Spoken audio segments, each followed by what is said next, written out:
भाग्य को कोसने वाले लोग इस कहानी को जरूर सुने। एक बार एक इंसान अपनी जिंदगी से बहुत परेशान था। वह हर समय अपने आप को कोसता रहता था कि क्या जिंदगी मिली है, मुझे क्या जीवन है, हर परेशानी मेरे साथ ही है, हर दुख मुझे ही आकर घरता है, हर झंझट मेरे ही सर पड़ती है। एक दिन इसी तरह अपने आप को बैठा हुआ कोस रहा था कि क्या नसीब है मेरा, क्या किस्मत है, मेरी क्या जिंदगी है मेरी, कि तभी अचानक एक बाज अपने शिकार को पंजों में दबाए हुए एक पेड़ पर आकर बैठ जाता है और वहीं पर अपने उस शिकार को खाने लग जाता है। ये परेशान आदमी जब उस बाज को देखता है तो कहने लगता है कि क्या जिंदगी है, इसकी क्या जीवन जी रहा है, मजे का ना, इसे खाने की चिंता, ना पीने की, ना पहनने की, और ना ही परिवार की शिकार करता है और मस्त खुली हवाओं में कभी इधर घूमता है कभी उधर घूमता है, सारे दिन आसमान में उड़ता रहता है।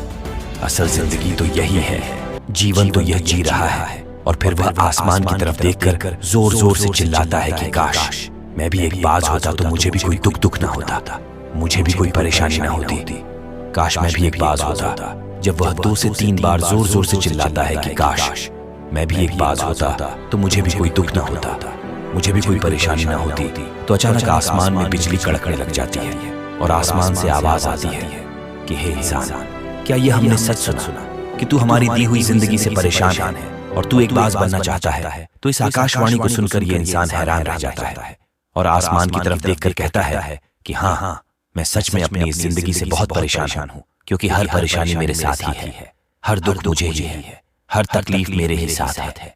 तो आसमान से फिर आवाज आती है कि हे इंसान, एक बार फिर सोच ले, हमने तुझे बड़ी प्यारी जिंदगी दी है, लेकिन अगर फिर भी तू चाहता है कि हम तुझे बाज बना दें तो हम तुझे बाज बना देंगे, लेकिन अगर एक बार हमने तुझे बाज बना दिया तो फिर हम तुझे बाज से इंसान दोबारा नहीं बनाएंगे। तो ये आदमी तुरंत जवाब देता है कि मैंने अच्छी तरह से सोच लिया है कि मुझे बाज ही बनना है, और एक बार बाज बनने के बाद मैं दोबारा कभी नहीं कहूंगा कि मुझे इंसान बनना है। तभी ऊपर से आवाज आती है कि जैसे तुम्हारी इच्छा, और वह इंसान बाज बन जाता है। बाज बनते ही वह इंसान खुली हवाओं में उड़ने लगता है, कभी उड़ता हुआ इधर चला जाता है, कभी उड़ता हुआ उधर चला जाता है, और सोचता है क्या मजे की जिंदगी है, असल जिंदगी तो यही है ना, कोई चिंता ना, कोई परेशानी ना, कोई डर। वह सारा दिन ऊंचे आसमान में उड़ता रहता है, 2-3 मिनट पंख मारता है, उसके बाद पंख मारना बंद कर देता है और लंबे समय तक हवाओं में तैरता रहता है।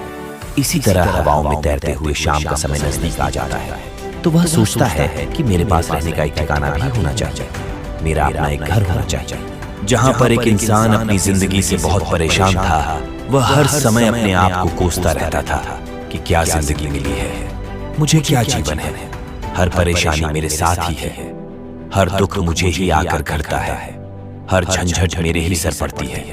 एक दिन तो कहने लगता है कि क्या जिंदगी है, इसकी क्या जीवन जी रहा है, जहां मैं रात में आराम कर सकूं।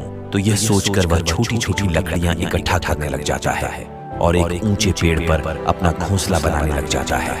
एक एक लकड़ियां इकट्ठा करके वह अपने लिए एक सुंदर सा घोंसला तैयार कर लेता है और रात में उसी में सो जाता है और सोचता है सुबह उठकर शिकार भी करूंगा और सुबह उठकर फिर से मौज मस्ती भी करेंगे, खुली हवाओं में उड़ेंगे।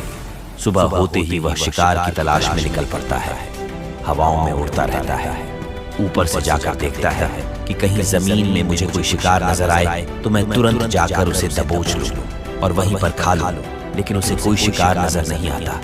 काफी समय बीत जाता है, वह लगातार ऊंचाई से शिकार को ढूंढता रहता है, लेकिन उसे कोई शिकार नहीं मिलता।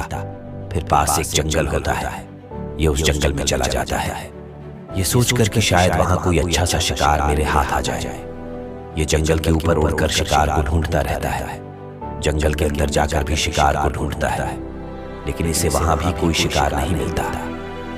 शाम का समय नजदीक आ जाता है तो मायूस होकर वापस अपने घोंसले की तरफ लौट रहा होता है कि रास्ते पर थक कर एक पेड़ के ऊपर बैठ जाता है। जब यह उस पेड़ के ऊपर बैठा होता है तो उसकी नजर एक बीमार चिड़िया पर पड़ती है जो कि ऐल अवस्था में होती है। ये तुरंत जाकर उसे दबोच लेता है, उसके पंख निकालकर अलग कर देता है और उसे खा जाता है। उस चिड़िया को खाने के बाद वह अपने घोंसले की तरफ उड़ जाता है और रास्ते में सोचता है कि चलो बीमार चिड़िया ही सही, लेकिन कुछ तो खाने को मिला। वह अपने घोंसले पर पहुंचकर आराम करने लगता है और सोचता है सुबह एक अच्छा सा शिकार पकड़ूं और अपनी भूख मिटा लूंगा। जैसे ही सुबह का प्रकाश होता है ये निकल पड़ता है, अपने शिकार की तलाश में हवा में उड़ता रहता है, लेकिन आज फिर कोई शिकार इसके हाथ नहीं आता। काफी समय बीत जाता है।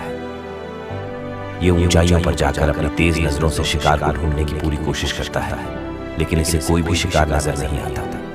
फिर ये पास के उस जंगल की तरफ चला जाता है, लेकिन इसे वहां भी कोई शिकार नहीं मिलता। इसी प्रकार पूरे दिन उड़ते उड़ते शाम का समय नजदीक आ जाता है तो ये निराश होकर वापस लौटने लगता है और रास्ते में एक पेड़ पर आकर बैठ जाता है।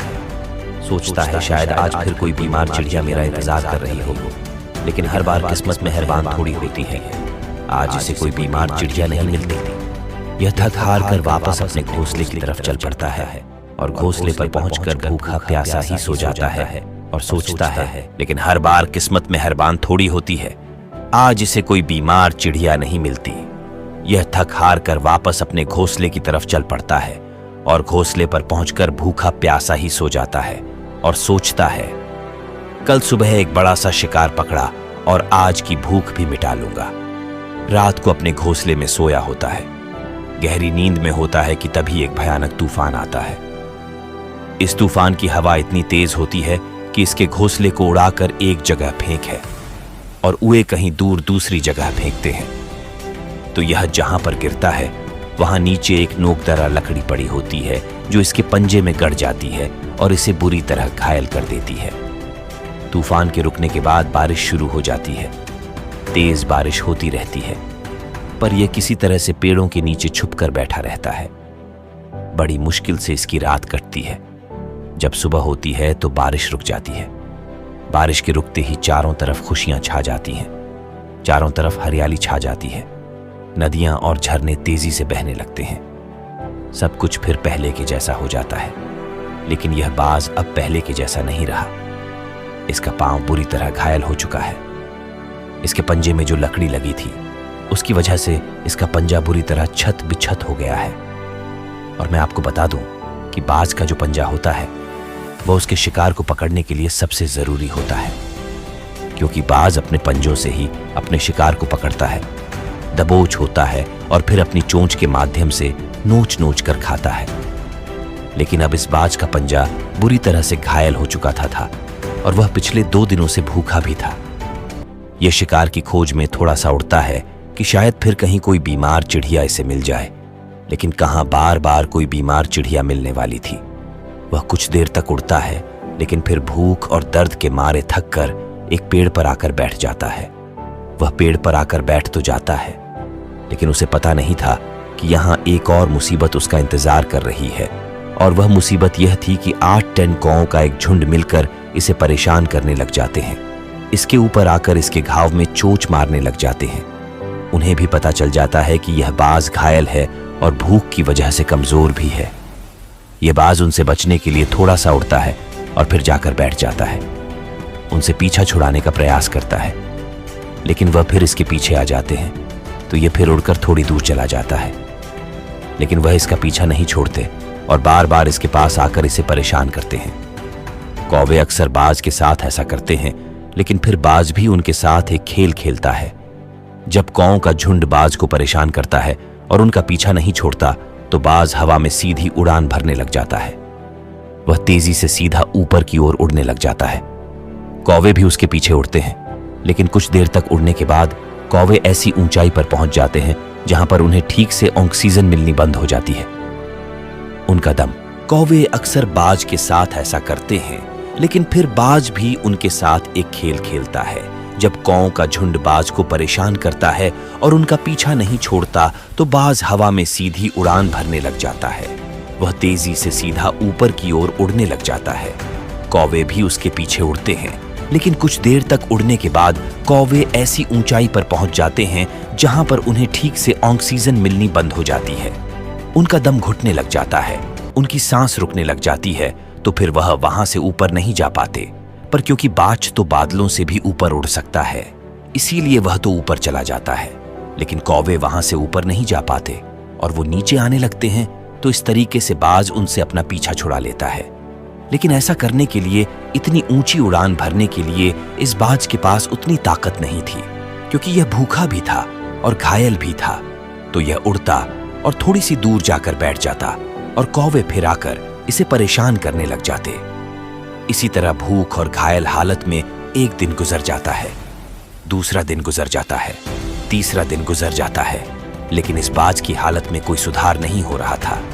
वह बद से बदतर होती जा रही थी।